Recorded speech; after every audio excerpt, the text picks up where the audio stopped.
বিরিয়ানি, বিরিয়ানির নামটা শুনলেই যেন মুখে জল আইসা যায়। আর হেন কোনো লোক নাই, বিশেষ করে বাঙালি, যে বিরিয়ানি ভালো না লাগে। আর সেইটা যদি শীতের সবজি দিয়ে বানানো হয় তাহলে তো আরও সুন্দর হয়ে যায়। কীভাবে বানালাম সেইটাই আমি এখানে দেখাবো। তার আগে আমাদের বাঙালি রান্নার তরফ থেকে আপনাদের সবাই স্বাগত জানাই। তার জন্য দেখেন, ডিম সেদ্ধ করে নিয়েছি 4খানা, ফুলকপি কাটতে নিয়েছি লম্বা লম্বা করে, আলু, বিনস, গাজর। শীতের সবজি দিয়ে কিন্তু বিরিয়ানি খাইতে মজাটাই আলাদা। আর কত তাড়াতাড়ি করা যায় সেইভাবেই করতেছি। একটা কড়াইয়ের মধ্যে সর্ষের তেল নিয়ে নিয়েছি, তেলটা গরম হয়ে গেছে গিয়ে এইবার ডিমগুলা ভাজতে নিতেছি। একটুখানি হলুদ দেবো, তাতে কালারটা আরও সুন্দর হয়, ডিম ভাজার কালারটা। তাই একটুখানি হলুদ দিয়ে আর ডিমটা ভাজতে নিতেছি। ডিম ভাজা হয়ে গেছে, এইবার ওই তেলের মধ্যে আলু আর ফুলকপি একসাথে ভাজতে নেব। আলুটা একটু বড় বড় করে দিছি, কারণ বিরিয়ানির মধ্যে ছোট আলু কিন্তু ভালো লাগে না। তাই বড় সাইজের একটা আলু 4 টুকরো করে আমি কাটছি, সেই আলুটাই দিয়ে দিছি। এইবার ফুলকপিগুলোও দিয়ে দিলাম। ফুলকপি দেওয়ার পর একটুখানি সামান্য হলুদ আর একটু নুন দিয়ে এবার আলু আর ফুলকপিটা কিন্তু ভাজে নিতে হবে লাল লাল কইরা। আর ফুলকপিটা কিন্তু সেদ্ধ করে নিলে আগে থেকে হবে না, তাহলে কিন্তু একদম নরম হয়ে যাবে, খাইতে ভালো লাগবে না। তাই এইরকম ভাইজাই শুধু নিতে হবে। কথা কইতে কইতে দেখুন ভাজা হয়ে গেছে গিয়ে লাল লাল কইরা, এবার এইগুলো তুলে নিতেছি। এইবার কড়াইয়ের মধ্যে আবার তেল দেবো। এইবার তেলটা একটু গরম হয়ে গেলে গিয়ে এর মধ্যে দিয়ে দেবো 1 চামচ জিরা ফোড়ন আর গোটা গরম মশলা, দারচিনি, লবঙ্গ, এলাচ, একটা তেজপাতা থাকলেও হয়তো, এখন সামনে নাই তাই দিতে পারলাম না। একটা তেজপাতা ফোড়ন দিলেও ভালো হইতো। তারপরে 2টা বড় বড় পেঁয়াজ সে দিয়ে দিলাম তেলের মধ্যে। এইবার একটুখানি ভাজা লাল লাল করে ভাজা হয়ে গেলে গিয়ে যে বাকি মশলাগুলা, বাকি যে সবজিগুলা, টমেটো, বিনস, গাজর, সেইগুলো দিয়ে দিলাম তেলের মধ্যে। এইবার এইগুলো দিয়ে কিন্তু আবার একটুখানি ভাজে নিতে হবে 5 থেকে 6 মিনিট মতন, যেহেতু গাজর আর বিনস সেদ্ধ হইতে একটু টাইম লাগে। আর কাঁচা অবস্থায় দিলে ভালোও লাগবে না, তাই একটুখানি ভাজে নিলাম 5 থেকে 6 মিনিট মতন। আর এর মধ্যে দিয়ে দেবো 2 থেকে 3 চামচ মতন আদা, কাঁচা লঙ্কা, রসুন বাটা। এইবার এইগুলো দিয়েও কিন্তু একটুখানি ভালো করে কষায় নিতে হবে মশলাটা। সবজির মধ্যে তো একসাথে কষানো হয়ে যাবে, সবজিগুলোও ভাজা হয়ে যাবে গিয়ে। এরপরে ভাজা হয়ে গেছে, এরপরে দিয়ে দেব চাল। চালটা কিন্তু এইরকম বাটি মাইপাই দিতে হবে।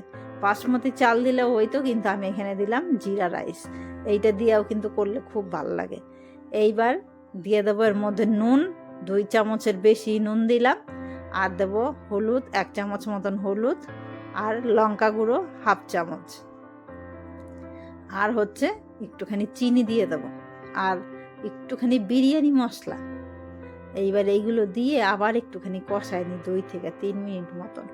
এইবার চাল যেহেতু মাইপা নিছি আমি 1 বাটি, এইরকম কোনো কিছু দিয়ে মাইপাই নিতে হবে, বাটি হোক কাপ হোক, তাহলে আর কোনো অসুবিধা নাই। এইবার 1 বাটি আমি চাল দিয়েছিলাম, এরকম বড় 2 বাটি জল দিতে হবে। সেই মাপ কইরা দিলেই হবে, তাহলেই কিন্তু একদম সুন্দর। কোনো জল মানে যে বেশি ভাত হয়ে যাবে সেইটা না, একদম ঝরঝরা হবে ভাতটা। এইবার সব জল দেওয়া হয়ে গেছে, কালারটাও সুন্দর আছে। এরপরে যে ভাজা রাখছিলাম ডিম, ফুলকপি, আলু, সেইগুলো দিয়ে দেবো এর মধ্যে। এইবার দিয়া এখানে 7 থেকে 8 মিনিট মতন মিডিয়াম ফ্লেমে দিয়ে একটু ঢাকা রেখে দেবো। 7 থেকে 8 মিনিট লাগবে আমার মিডিয়াম ফ্লেমে।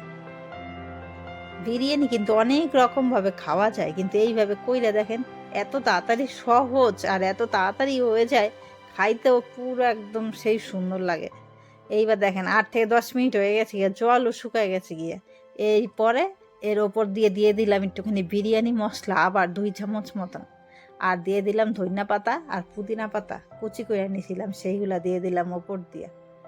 এইবার এইগুলো দেওয়ার পরে যেহেতু একদম শুকায় নাই, নিচে একটুখানি জল আছে, তাই একদম সুন্দর করে মিশাই দিলে মশলাগুলো পুরো ভাতের সাথে মিশে যাবে। দেখেন, বিশ্বাস করেন, ঘরের মধ্যে এত সুন্দর গন্ধ বাইরেছে বিরিয়ানির, পুরো ময় করতেছে। এত তাড়াতাড়ি হয়েও যায় সহজভাবে শীতের বিরিয়ানি। এইবার এইটা একটুখানি নাড়াচাড়া দেওয়ার পরে সব মশলাগুলো এদিক থেকে ওই দিক হয়ে যাবে। এইবার আবার আমি একটু গ্যাসের ফ্লেমটা একদম মানে আস্তে দিয়ে আবার 4 থেকে 5 মিনিট মতন ঢাকা রেখে দেবো। তাহলে চালটা যেইটুকু বাদ বাকি আছে সেইটুকুও পুরো একদম হয়ে যাবে গিয়া। এবার একটুখানি ঢাকা দিই। এইবার 4 থেকে 5 মিনিট হয়ে গেছে, দেখেন কত সুন্দর লাগতেছে।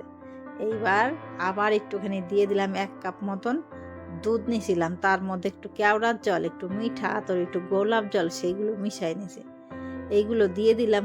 আর দিয়ে দেবো হচ্ছে ঘি, বড় বড় 2 চামচ। আর এই ঘিটা কিন্তু ঘরে বানানো, তাই গন্ধটাও এত সুন্দর।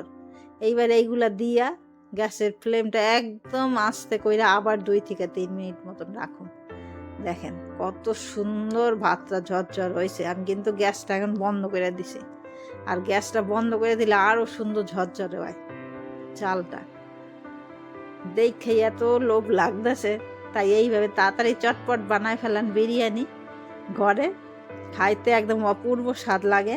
রেসিপিটা কেমন লাগলো সেইটা জানাইবেন।